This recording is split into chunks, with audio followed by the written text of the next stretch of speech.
Welcome to Journaling with Nature, the podcast for those who want to turn curiosity into wonder, a pencil sketch into a rabbit hole of discovery, a moment of stillness into a life full of joy. I'm your host, Bethan Burton. Let's open the pages of our nature journals and explore this world together. Hello, this is episode 105.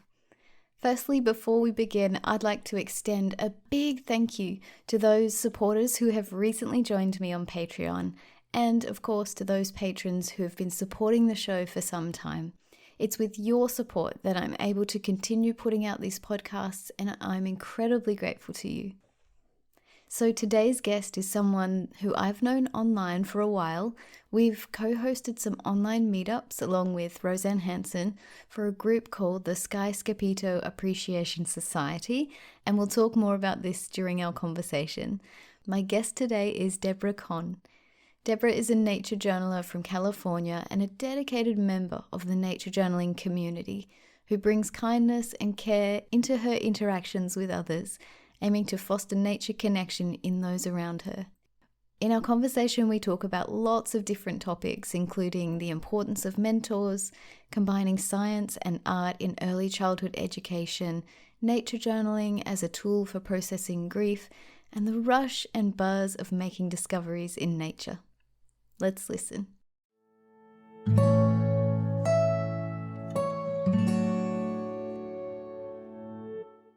Thank you so much for being here with me on the podcast, Deborah. It's an absolute delight.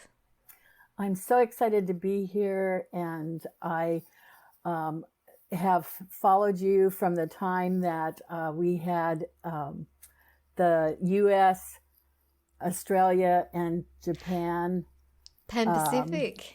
Pan-Pacific meetings, yes. And I just thought at that time, I need to learn more about her and what she's doing. And so it's really my pleasure, and I feel so honored to be here. That is so special.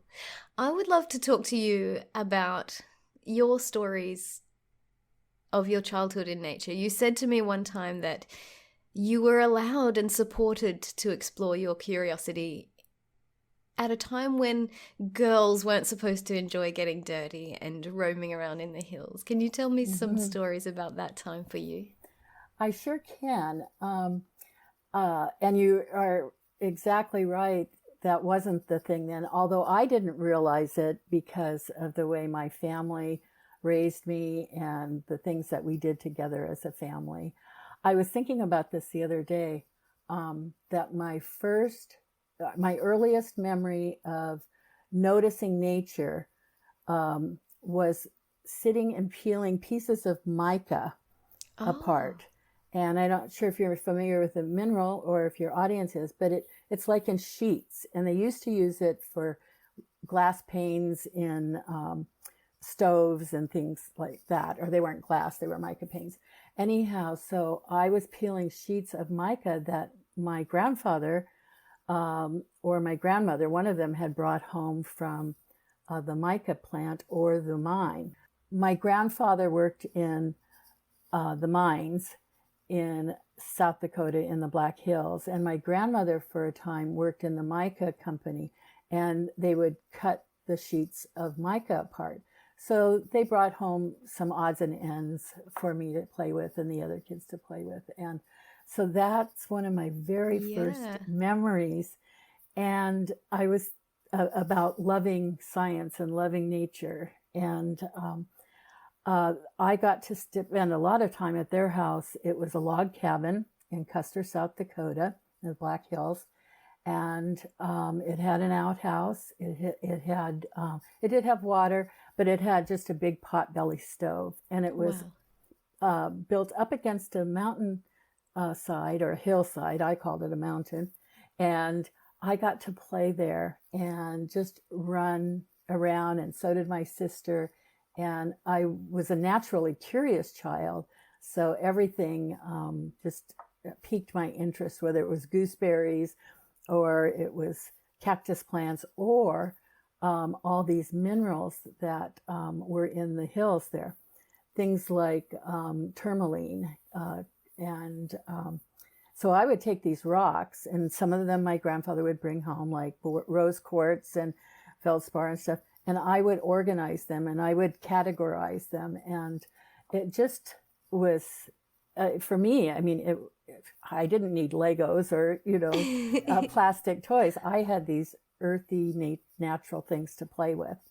And my mom and dad, they encouraged me to do this type of stuff too. I mean, they didn't tell me to do it, but they allowed me to do it. We lived, after we lived in South Dakota, we lived in Duluth, Minnesota, and moose would actually go through our backyard. Oh, wow. Yes. And we got to do things like the snow would be really heavy and we'd climb up in the insides of the trees, and we would slide down the outside and have a snow slide and then plop in the mounds of snow, the drifts of snow that were there. And I remember this very distinctly, going out after dark, which in the winter is pretty early in Duluth, and just laying down and watching the stars. And it just felt like you could touch them. And it just made my soul just feel, I mean, I can't even explain it, even as, a 10 to 11-year-old, or I guess I went there when I was 8. But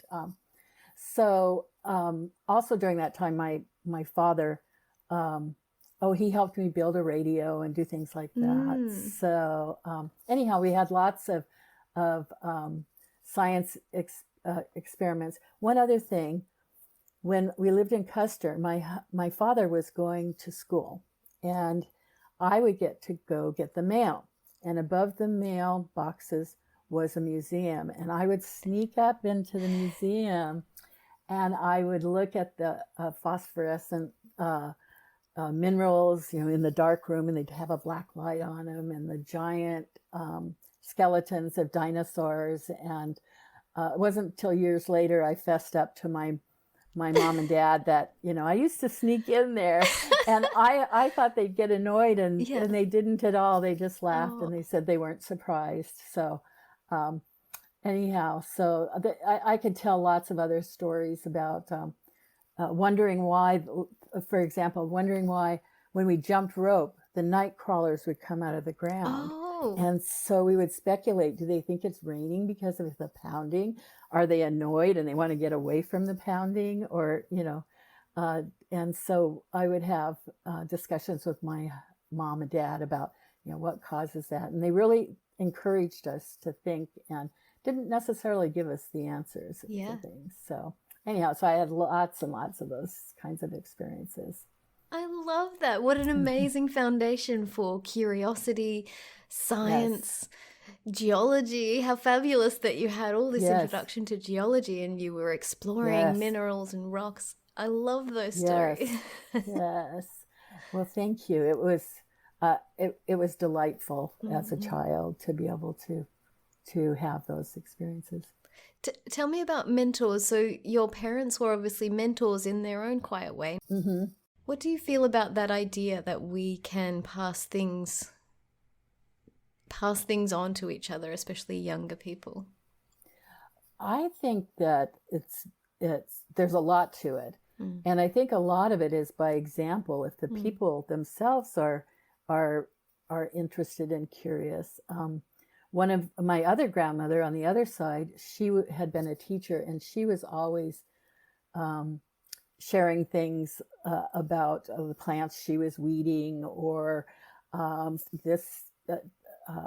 husband was in scrap iron metal business, and she taught me how to figure out how many tons were on the train cars, and things like that. That most kids don't get exposed to that. But other mentors, one that I can definitely speak to is my 6th grade teacher. I can't remember his name. I'm so sad about that. But he had the class study evolution, and we made these murals all around the room, floor to ceiling. And I was in charge of the Pleistocene era. And so this is kind of where I started connecting the science with the art. Yes. And so then my group drew the murals, and that was really exciting. Later in life now, I've had other mentors that were people that inspired me to hike, people that even later got me into the nature journaling and stuff.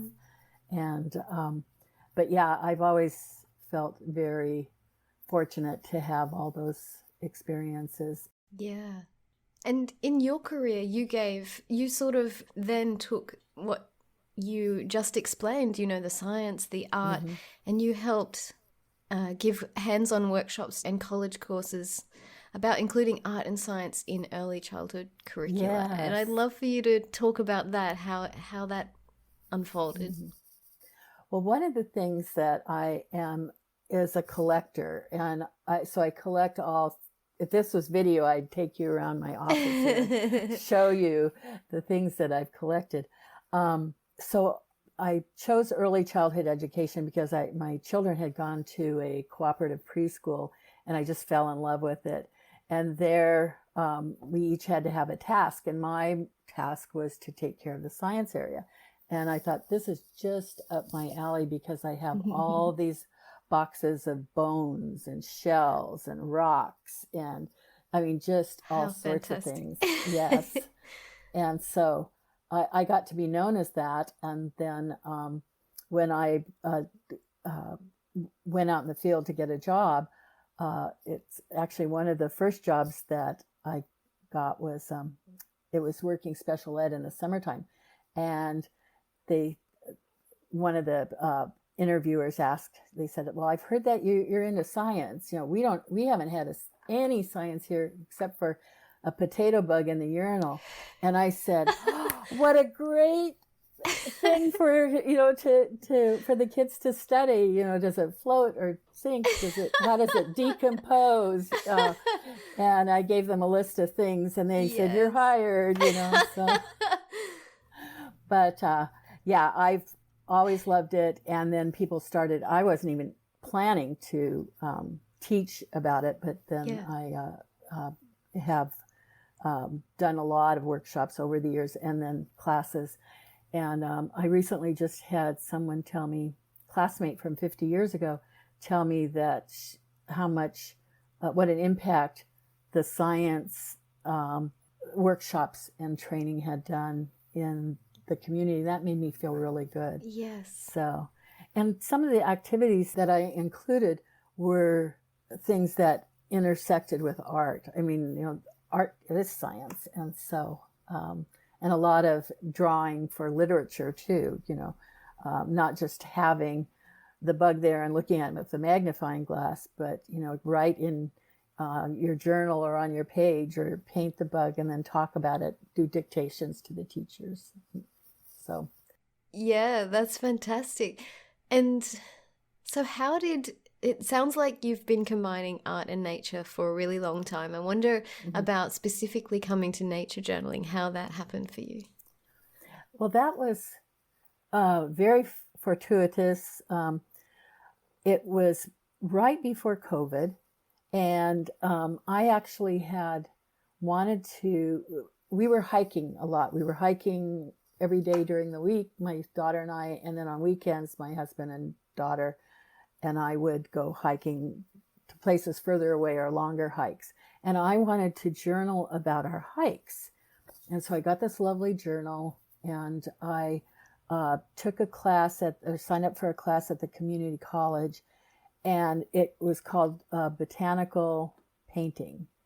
And it turned out that it really was not what I was looking for. It was actually it was more impressionistic. Okay. If you think of, for an example, they were teaching it to be more like Monet's water lilies. So I was online with Facebook and I was doing all these nature things on Facebook, and Melinda Nakagawa's Monterey Bay Nature Journaling Club came up.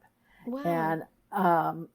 And I thought, well, I don't know if I can do it or not. I was nervous. I'm not really a naturalist. I'm not an artist. So I waited a while, and she was doing them every Sunday at the time.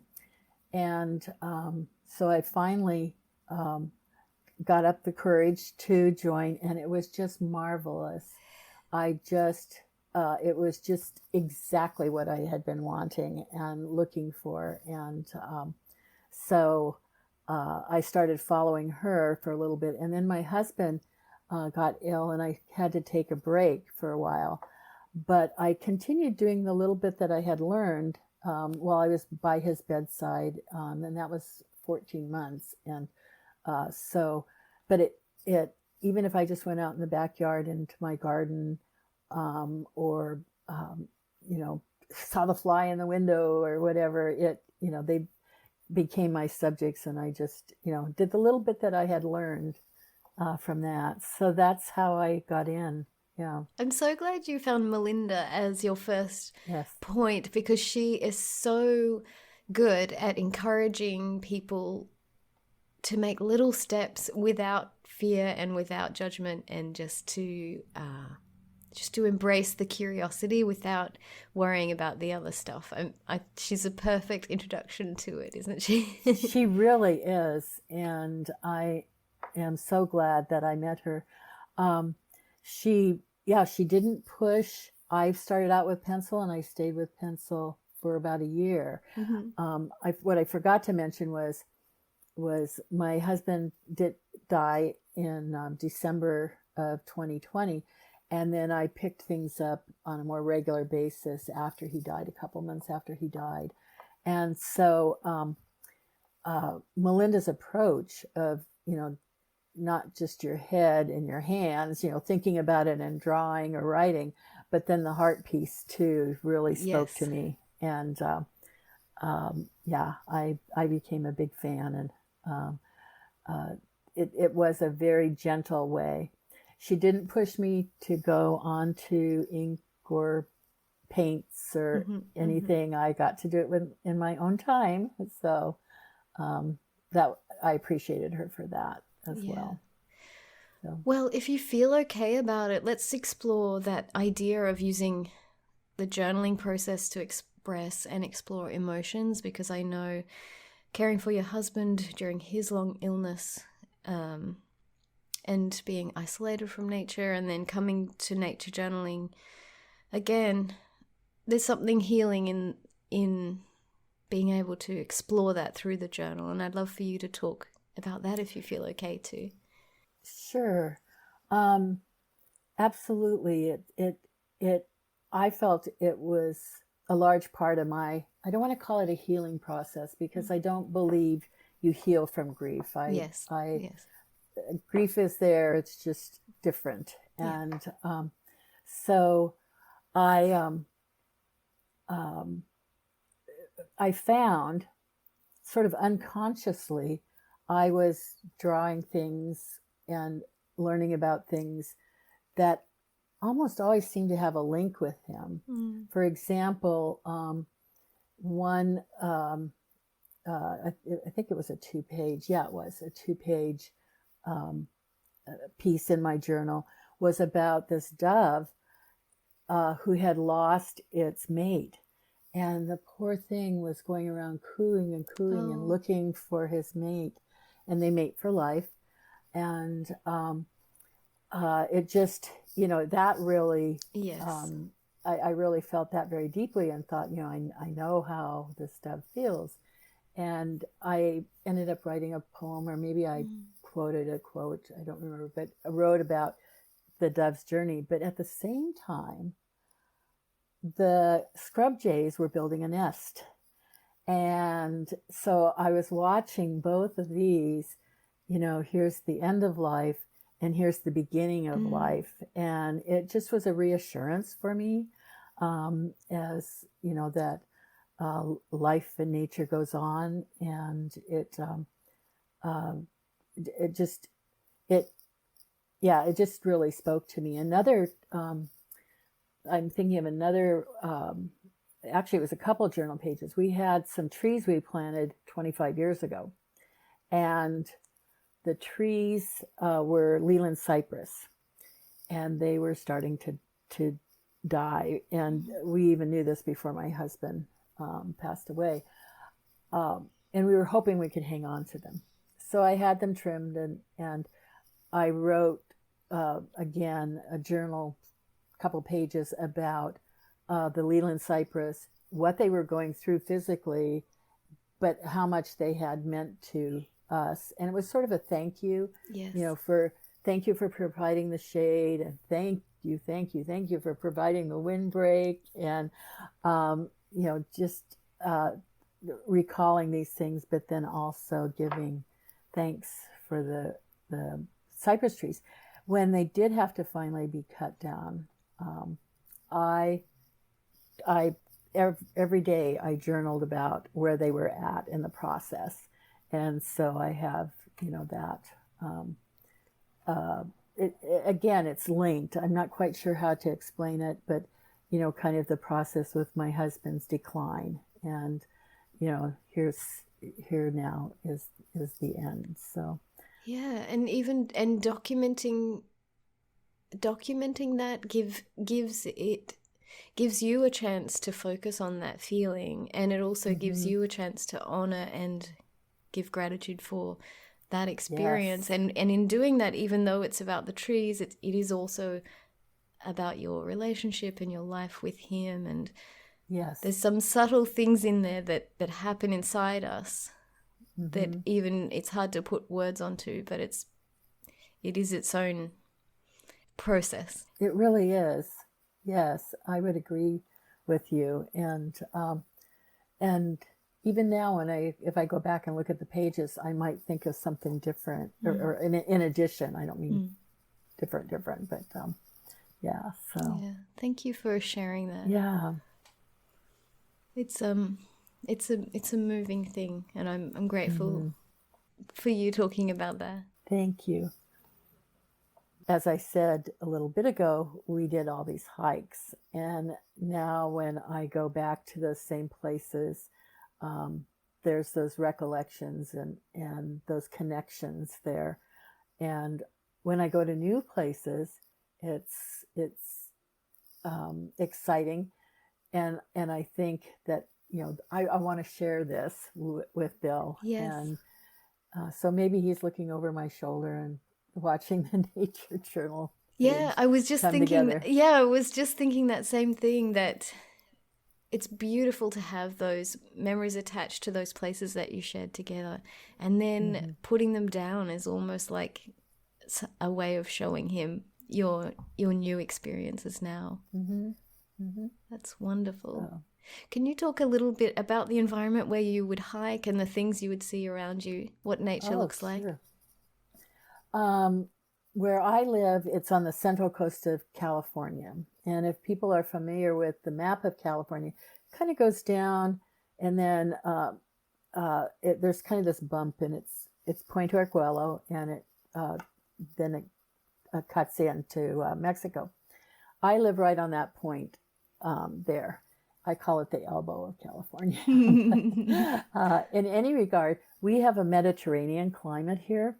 Our climate is very dry, and we have a very small window of winter, in usually January, February, hopefully with rain. Last year we only got about 9 inches of rain for the whole year. Wow.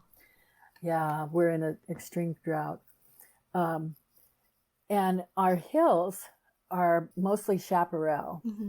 If people are familiar with old Western movies from the U.S., and you'd see them riding their horses around. I see it. That's what it looks like. Yes. And, a tree here, a tree there, but mostly it's this chaparral, these bushes. And from the distance, they kind of look like a gray a green that's kind of grayish. And they look a little more green when you're up close to them. But so we did a lot of hiking around here through the chaparral, and amongst it are live oak trees. And some of them are gigantic, and they bend and curve and twist, and they are just magnificent, and they can live hundreds of years, and they're drought tolerant because they're native. And so those were favorite places we would go to. And then sometimes we would go up to the redwoods, or we'd go to a place like Sedona or something like that, and we would hike there. So, but I didn't have to. I've got rain gear for my camera. Didn't ever have to use it around You here. don't need it. Yeah. Oh, wow. Interesting.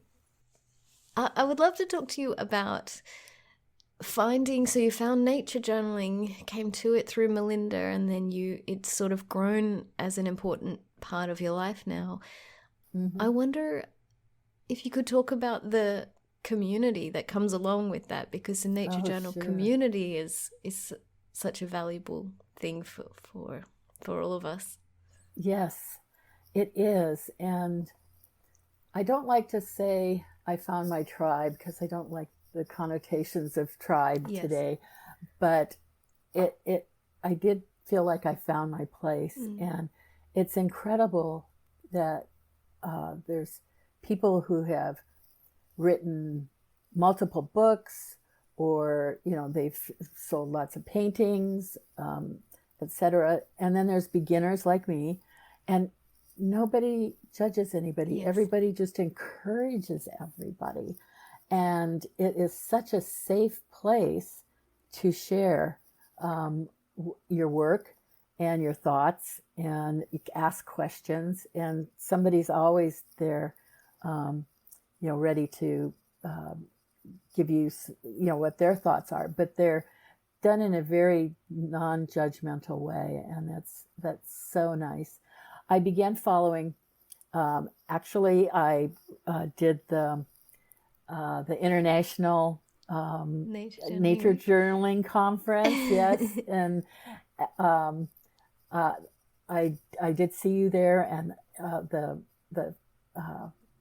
the wonderful people from all over the world that were providing workshops and training, and just sessions where people talked and stuff like that.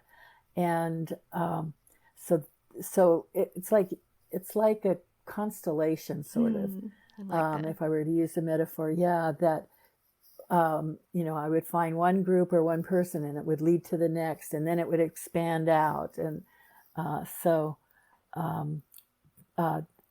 couple of other people that I've really enjoyed are Roseanne Hansen, and the work that she does around science, and she even did a field trip to Mars for us when the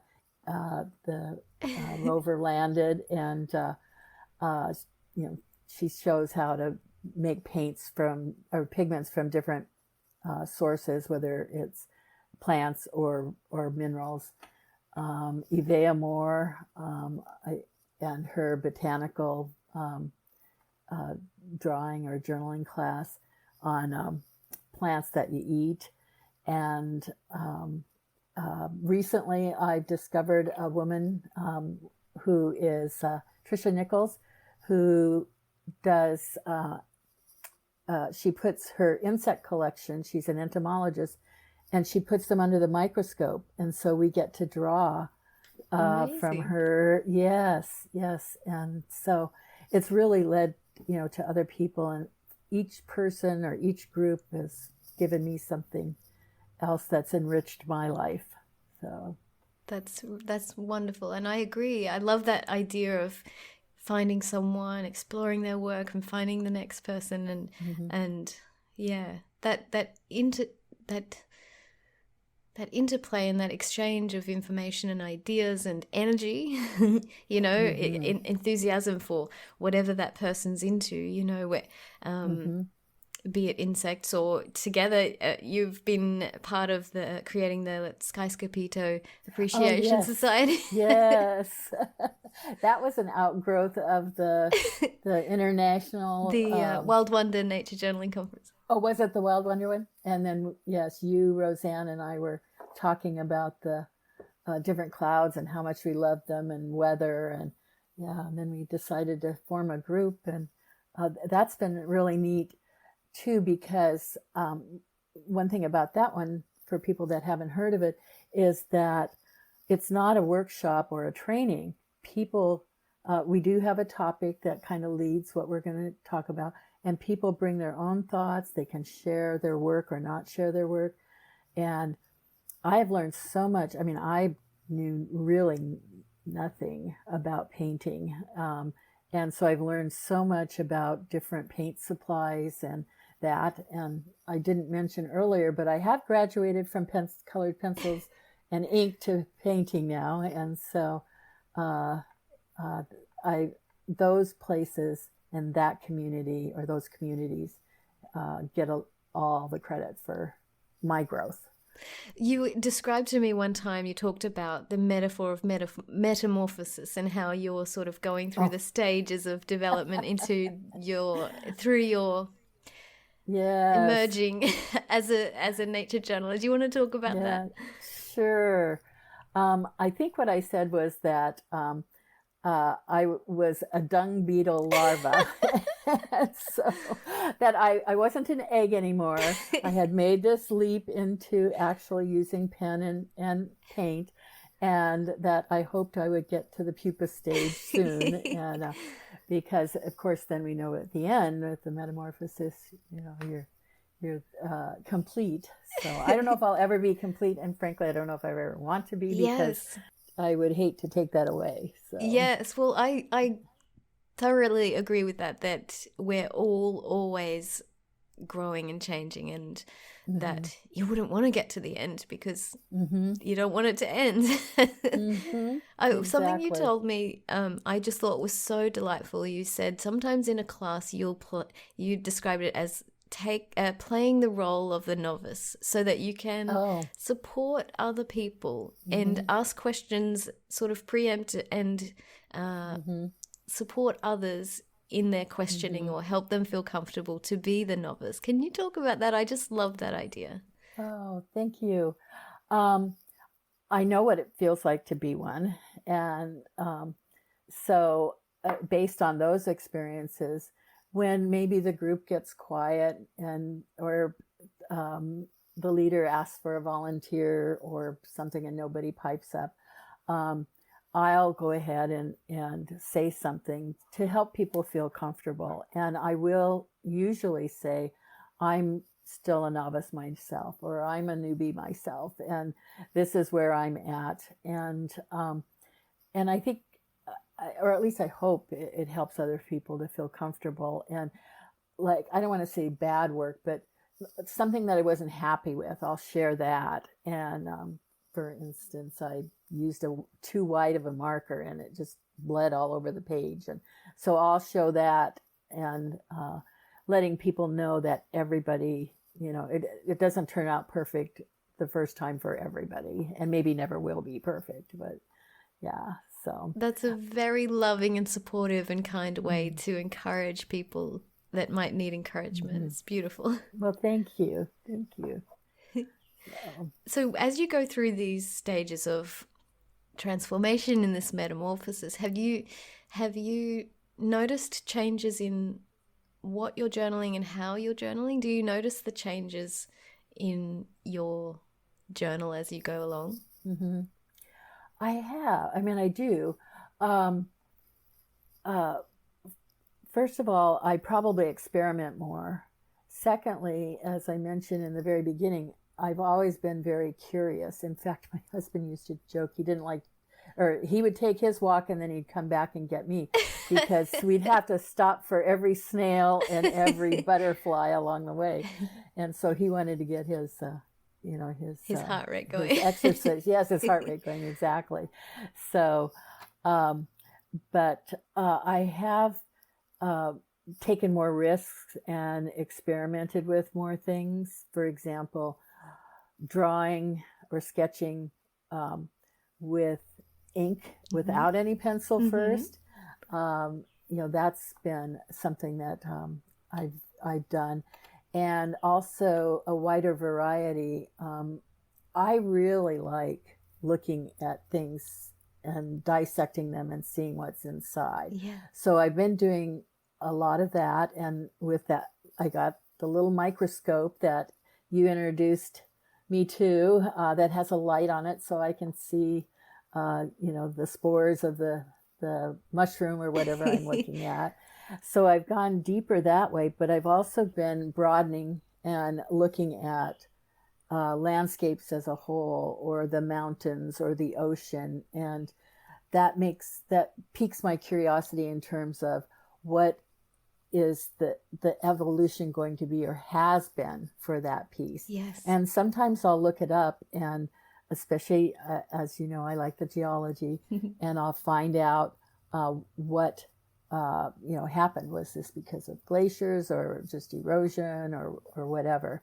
So I've been doing more of that versus taking a single flower or a single strawberry or little things around the yard or at the park or wherever I go. So. Yeah. And you use nonfiction books to help you get into that feeling, that curiosity. Yes. Tell me about nonfiction books and their importance in your knowledge gathering.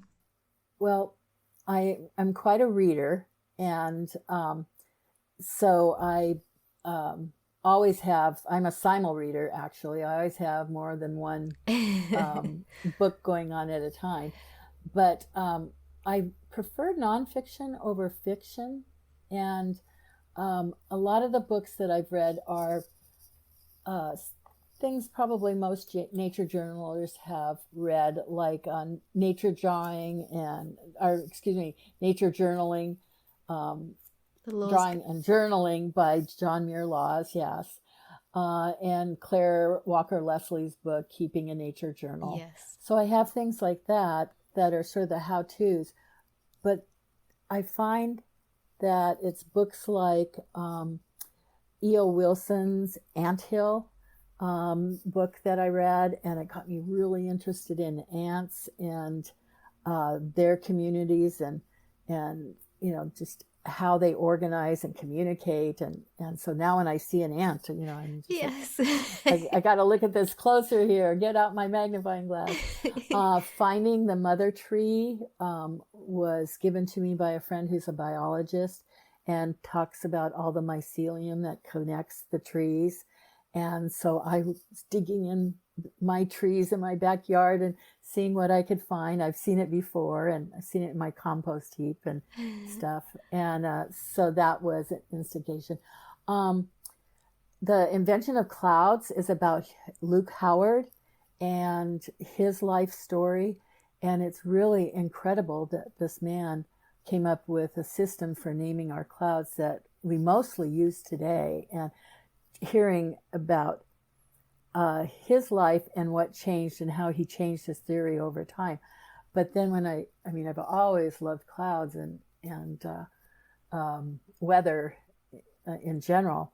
And so when I read a book like that, then that encourages me, or I don't even know if it encourages the right word, but it puts that seed in my head. And then when I see something, I know a lot of the history behind it. And it's just, for me, it's, I don't know if rewarding is the right word, but I feel more complete with doing that than picking up how to draw clouds. Yes. If that makes sense. That makes total sense. So it gives you the backstory, and it's almost like yes. it brings it alive. Yes, exactly. So, but I could go down a whole list of other books. And one thing I do appreciate is on or in some of the nature journaling Facebook pages and other websites, people share what they've read. And yes. That's been fun. So could be fun to have a nature enthusiasts book club. Yes. Sometime. It could be our next thing to start. There you go. Because we need more things to fill up the days. Yes, we do. Especially you. Yeah. Isn't it amazing that feeling, that buzz, that rush that you get when you're curious about something and you just get sucked into that feeling? Tell me about that feeling for you. It's interesting that you use the word buzz, because one of my favorite journaling adventures was watching honeybees, on pussy willows. Oh. And they were full of pollen, and I probably watched for about 3 hours. And I took notes on how many times the bee went through. I mean, they would go from the bottom to the top, from the bottom to the top. They wouldn't turn around and go back down. They would, they had this pattern that they would do. And I think I figured out from the data that I collected that it was about 9 minutes that it took them to fill up their little baskets on their legs. And then they would fly off, and I couldn't ever find where they flew to, but so yes, and it was just so gripping. Captivated you. I couldn't leave. Yeah, I had to find out. So, and fortunately I'm retired, and so I have the time, to do things like that. And so I'm really appreciative. But yeah, so that's one example. I've had many, many more. I love that it just draws you in, and you can lose time, can't you? You're just there with the bees, with whatever phenomenon it is, and captivated by the beauty and the excitement of this story that's playing out. I've talked about this before, that there's all these stories going on around us, and we can walk past them, or we can watch the story unfold. It's interesting that you mentioned that, because recently we were going to collect, my daughter was coming to help me collect seaweed, because I've got some physical limitations. And on the way there, we saw this, I don't know if you'd even call it an island. It was so close to land, but there's a cliff, and immediately there was a piece that had broken off, and it was covered in brown pelicans. And it was like, put on the brakes. We got to stop here. The seaweed can wait a little bit.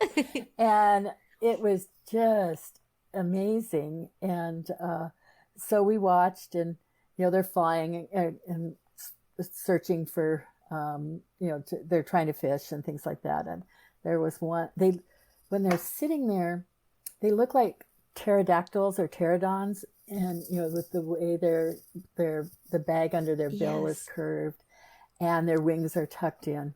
And this one pair, I don't know if they were a pair or if they were just unrelated, but one was sitting on this nest of about 4 pieces of grass, not grass, but straw or weeds. And the other one finally got him off of it, and he sat on the forced, for the nest of four straws, pieces of straw. And then he's trying to reach with his bill to grab some more, but they were just out of his reach. And you'd see him turn and look at the other bird, and he knew if he got off that little nest. And this is on the side of a cliff with rocks, and just so I just think it's delightful to learn things like that about creatures and our Earth. So that's amazing. I love that you got to see that little story unfold. Yes, me too. So this is one really important thing, and you mentioned it before, but physical limitations. And I wonder about how you've adapted to be able to access nature and nature journal along with these physical challenges. Sure. That has been one thing that has been kind of a barrier. But I've been breaking it down. Yeah. I've been kind of figuring out how I can have more access. We mentioned that I had been hiking a lot, and I did some tremendous hikes. I mean, in terms of difficulty. But I have osteoarthritis, for one thing. And then I have 2 other nerve conditions that have really hampered me in terms of just everyday living and walking, and definitely climbing, even gardening, just bending over and stuff. So what I've tried to do is, for one thing, instead of, and it breaks my heart that I can't do what I call real hikes anymore. I used to love the ones that were really steep and rocky, probably because of my childhood. Yeah. And but now I try to find places like a preserve or a reserve where the horticulture and the animals are protected. And I try to find ones. I do use ones where they have trails that are out of compacted granite or even probably cement. But the ones that don't, I take a chair with me, and I take my my kit, and it's in a small backpack. And my daughter usually if she goes with me, she usually carries my camera, because I will take photographs of things that I can't finish in the field, or just because I love taking photographs. So that's one way that I've done it, is finding places that have easy trails or easy paths to get into that aren't too difficult, that I don't have to go rock hopping across, or or I'll stay on the side of the stream. I did do one little stream a while back, but once I got across it, I just stayed there, and I did my journaling from there. So that's one way. I do, like I said, I do carry a chair. I kept my kit so it's light as possible. I bought a new camera that's lighter, and so that's helpful as well. Another thing that I do when I pick where I'm going is I avoid trails with mountain bikes or horses. And that makes a big difference, because you have to get out of the way fast, even though people are supposed to have the right of way. I've had some near accidents with that. And then I also, I'll wear like a hand brace or other things that will help support my hands while I'm drawing. And I'll take my Tylenol before I go. I also got an eye watch, so if I'm out by myself, and I'm not pushing that particular brand, but it has a feature on it. If I fall, it will send out an alarm. Yes, okay. And so then my daughter would be contacted, and I could get help, or it would just call 911. And then it has a GPS, so it locates where I'm at. I also print maps out ahead of time, and I research the area so I know what I'm expecting or should expect. Things like high and low tides. I don't want to get caught in a high tide. Climbing over a rock cliff. Yes, exactly. Yeah. And the trail conditions. And another one for me is bathrooms, is making sure that there's one nearby, even if there isn't in the preserve or whatever. So I do do that kind of research as well. So yeah, it's wonderful that you've been able to find ways to keep these things that are important to you in your life, even with physical limitations. And those are some wonderful ways.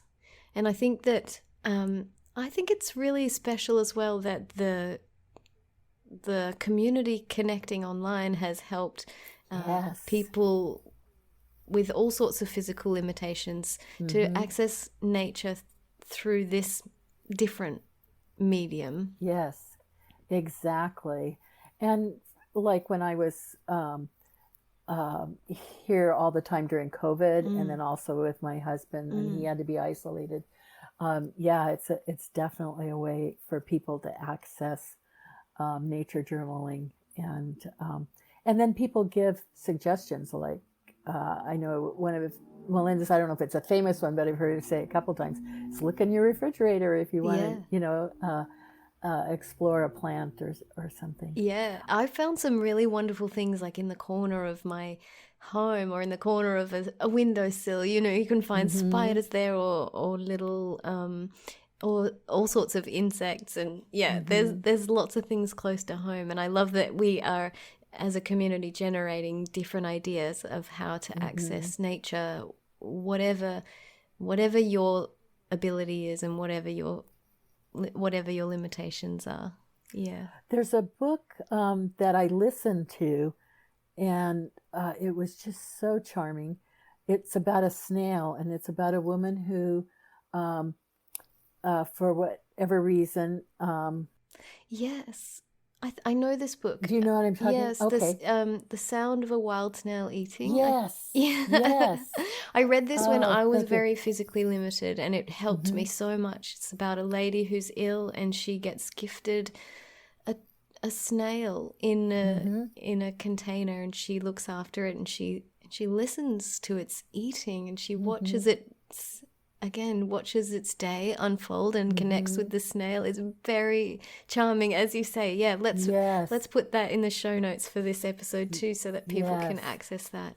Yes, absolutely. And I thought about you when I read that, because I knew that you had had a time when you were pretty isolated yourself. Yes. And so it's and she's written a second one, or maybe it's somebody else that has written a second one, but similar topic. I think it's wonderful to be reminded that we can have these intense nature connection experiences.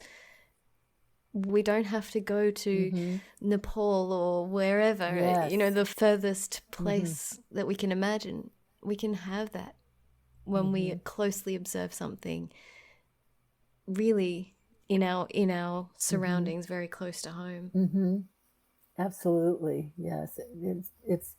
It really can become a very intimate connection, like this woman with the snail. Yes, intimate is a great word, because when you, like John Muir says, we're paying sustained, compassionate attention, and that is an act of love, and certainly about observing this beautiful snail and making that connection was an act of love. Yeah, it's a powerful thing. It is. So you have some hopes for the future about sharing nature journaling with people in your community through workshops, and I would love to hear more about that, about your hopes and plans for the future. Well, one of them has just come up recently, or the idea has. I was thinking of seeing if we could start a creaky knees nature journaling club here in my area. And actually one of the things that I thought about with doing that is that maybe 1 month we could go and do an outing and, talk about everybody's limitations and where we would go. Yeah. And then the next month maybe doing something online, so that it would be kind of a hybrid. And so I haven't done anything formally about that one. I had thought about maybe going to the senior center. I think it's still closed with COVID. It's, how it goes, the ups and downs of it. And but just kind of going as a peer rather than as a leader. I'm learning about this. Do you want to learn with me? And doing it that way. And I think that people appreciate, there's I think they appreciate when somebody doesn't come in and say they're the expert. Yes. And it sort of follows like your example and Melinda's example and Jack's example of accepting and honoring where people are at, and learning together. I have made arrangements to go to a preschool once a week and do nature journaling with the preschool children. That's going to start in November. Yes, I'm very excited about that. And I also, during that time, I kind of want to document how the different children react and, what they, how they respond, and, just learning from that. My thesis was on observing children, and so I'm really drawn to learn more about how they react to this versus. That's amazing. And what sort of activities will you start off with? What do you think are great ways to get very young children involved in nature journaling? Well, for one thing, I think you should allow them to do whatever they want. Yes, I mean, I agree. You don't stop. I did think that for the first time that I might bring some different items for them to look at and feel and talk about first, and then ask them if they would like to draw them or have me write any words, and kind of use the mantra, I notice, I wonder. Yes, I notice, I wonder. It reminds me of. It reminds me of, yes. Thank you for the help there. And I don't know if I would do that all the first time. I think I would probably just do, I notice. And then build on that at later times. So yes, I agree. It's wonderful to let whatever they are feeling be expressed. mm-hmm. And go on. Oh, I was going to say and then the next time I thought we could just walk around in the yard and they could pick one thing that they noticed. And then I don't mean literally pick, but yes. Depending on what it is,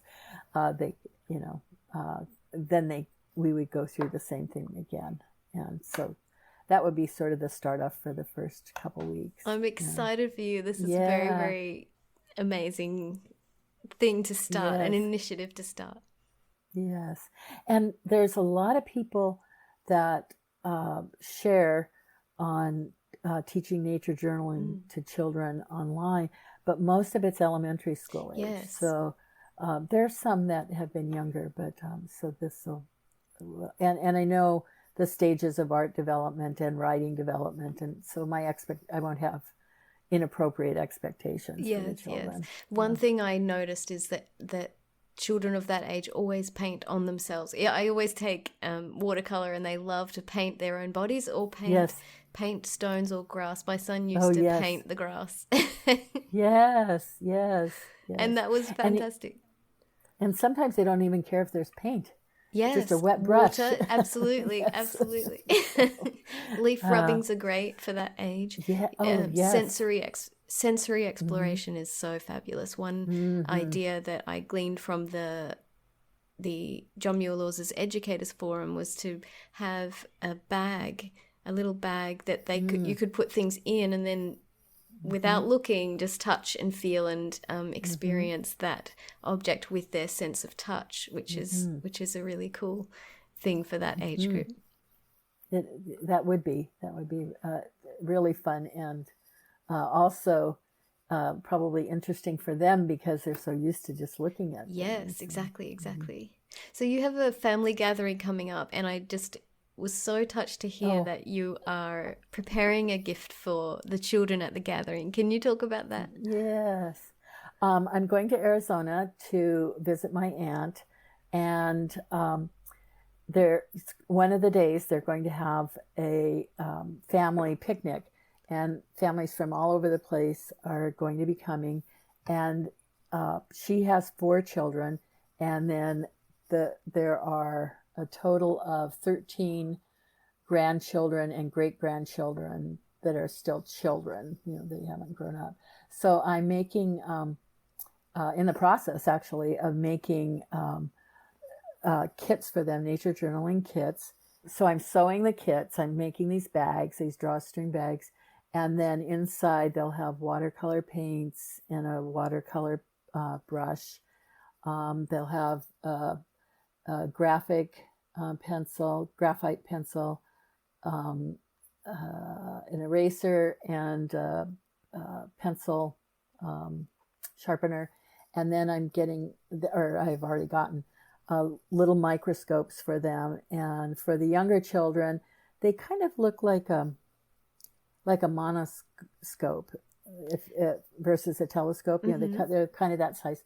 And then for the children that are like 10 and above or 9 and above, I'm giving them the little tiny microscopes that they're lighted, and they can magnify, I think, to like 60 times or something for the older children. And the toddler of the group, I just got a regular plastic magnifying glass. Yes. And there's other little goodies in the bag too. So, I gathered shells on the beach from around here, and because they're in Arizona without the beaches, so I thought they might enjoy, having a little abalone and clamshell and things like. Oh, Deborah, I think it's amazing. I think that's such a wonderful way of sharing something that's been important to you, and something that that they will enjoy and get their curiosity flowing. I love that you're doing that. Well, thank you.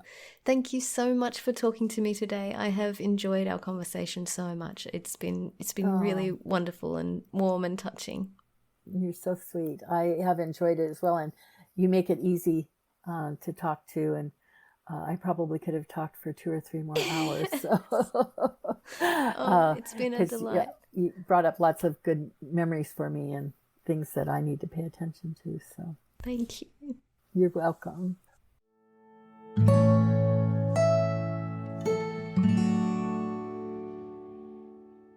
I hope you enjoyed this conversation with Deborah. I found it to be such a gentle exploration of this wide range of topics. I was touched by her commitment to fostering nature journaling in people of any and every age, from the youngsters in her family and community to the idea of creating the Creaky Knees Nature Journaling Club to engage seniors with accessible nature journaling opportunities. Deborah is an inspiration for all those of us looking for ways that we can share nature journaling with others in our lives and spread the joy of curiosity and discovery in nature. Thank you so much for listening. See you next week.